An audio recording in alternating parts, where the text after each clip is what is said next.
जय माता दी भक्तों, आज की इस वीडियो में मैं आपको 9वां और 10वां सप्तशती अध्याय सुनाने वाली हूँ, जिसको सुनने मात्र से व्यक्ति के जीवन में अनंत फलों की प्राप्ति होती है। तो इसे ध्यानपूर्वक सुनिए। राजा सूरत ने कहा, भगवान आपने देवी का चरित्र, महात्म और रक्तबीज के वध का जो विचित्र कथा का वर्णन किया, अब रक्तबीज के मरने पर महाक्रोधित शुंभ निशुंभ ने क्या किया वह मैं सुनना चाहता हूँ। मेधा ऋषि कहते हैं, राजन, जब रक्तबीज मारा गया और अन्य असुर भी युद्ध में मारे गए, तब शुंभ और निशुंभ को बड़ा क्रोध आया और अपनी सेना को मरी देखकर निशुंभ कुपित हो असुरों की सेना को लेकर दौड़ा। उसके पीछे पीछे दैत्य बाएं दाएं भड़क रहे थे, जो क्रोध से होठ काट रहे थे, देवी को मारने आ गए। महापराक्रमी शुंभ की कुपित हो अपनी सेना को लेकर देवियों से युद्ध करने को और चंडिका को मारने आया। शुंभ निशुंभ ने देवी के साथ युद्ध किया। जैसे बादल पानी बरसाते हैं, वैसे ही शुंभ और निशुंभ बाण बरसाने लगे। चंडिका ने अपने बाणों से शुंभ और निशुंभ को चलाए बाणों से काट डाला और अंगों से वह बहुत बाण मारे। निशुंभ ने पैनी तलवार और एक चमकती हुई ढाल लेकर देवी से के वाहन सिंह पर एक प्रहार किया। सिंह ने सर पर तलवार लगते ही देवी ने छुपुर नामक शस्त्र से निशुंभ की तलवार अष्टचंदक ढाल से काट डाला।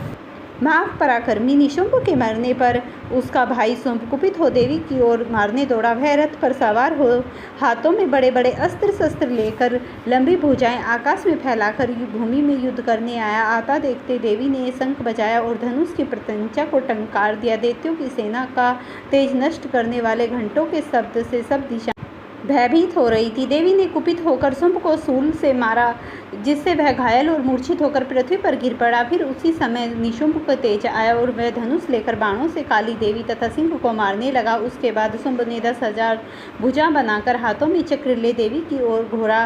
संकट नाशिनी भगवती दुर्गा ने क्रुद्ध हो अपने बाणों को उन चक्रों और बाणों को काट डाला। तब निशुंभ गदा ले दैत्यों की सेना के साथ वेग से देवी को मारने दौड़ा। देवी ने अपनी तेज तलवार से उसकी गदा काट डाली। तब उसने त्रिशूल उठाया। त्रिशूल लेकर आते हुए निशुंभ को देख देवी ने बड़े वेग से उसकी छाती में एक शूल मारा। शूल के लगने से उसकी छाती फट गई। तब काली और शिवदूती भी असुरों को खाने लगी। कितने ही असुर कौमारी की शक्ति से मारे गए, कितने ही ब्रह्माणी के अभिमंत्रित जल से नष्ट हो गए, कितने ही महेश्वरी के त्रिशूल से कटकर गिर पड़े और कितने ही वाराही के तुंड प्रहार से चूर हो गए। वैष्णवी ने चक्र से असुरों को खंड खंड कर डाला और इंद्राणी ने बहुत से असुरों को ब्रज मार डाला।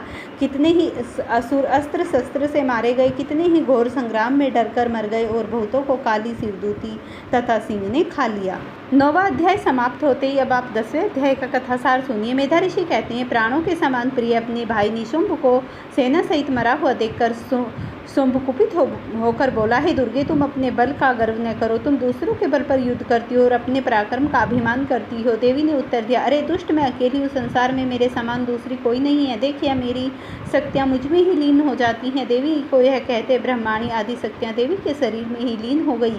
केवल एक अंबिका रह गई। देवी बोली, अब मैं अपनी शक्तियों को अनेक रूपों अब उन रूपों में समेटकर अकेली खड़ी हूँ। तू स्थिर होकर युद्ध कर। ऋषि बोले। उसके बाद देवताओं और असुरों को देखते ही देखते देवी और शुंभ दोनों का युद्ध होने लगा। उन दोनों में तीक्ष्ण बाण और भयंकर अस्त्र शस्त्रों से सब लोगों को भयभीत करने वाला महायुद्ध हुआ। अंबिका ने जो सैकड़ों दिव्य अस्त्र चलाए, वह दैत्यराज शुंभ ने अपने अस्त्रों से काट डाले। शुंभ ने जिन अस्त्रों का प्रहार किया, उन्हें देवी ने हुंकार करके अनायास तोड़ डाला। शुंभ ने कुपित होकर अपने सैकड़ों बाणों से देवी को ढाँप दिया।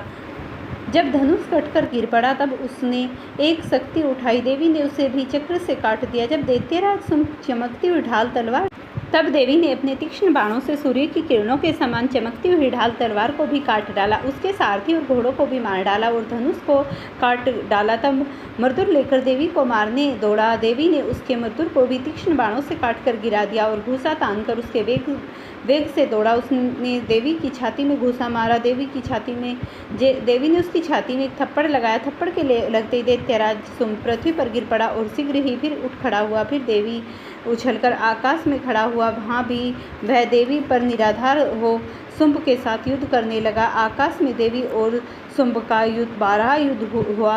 इसको देखकर मुनियों को बड़ा आश्चर्य हुआ। चंडिका ने बड़ी देर तक आकाश में उसके साथ युद्ध किया। देवी ने दैत्यराज शुंभ को अपनी ओर आते देख उसकी छाती में शूल मारकर पृथ्वी पर गिरा दिया। देवी के शूल से घायल होकर शुंभ फिर खड़ा हुआ और समुद्र, पृथ्वी, पर्वत और द्वीप को कांपते हुए पृथ्वी पर गिर पड़ा। उस दुष्ट के मरने पर संसार दुखी सुखी हो गया।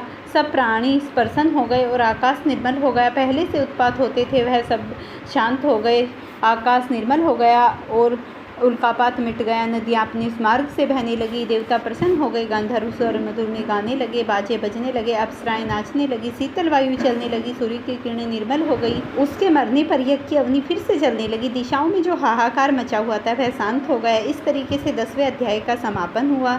अगर फ्रेंड्स आपको ये वीडियो पसंद आती है तो लाइक और शेयर करें, चैनल पर नए हैं तो चैनल को ज़रूर सब्सक्राइब करें।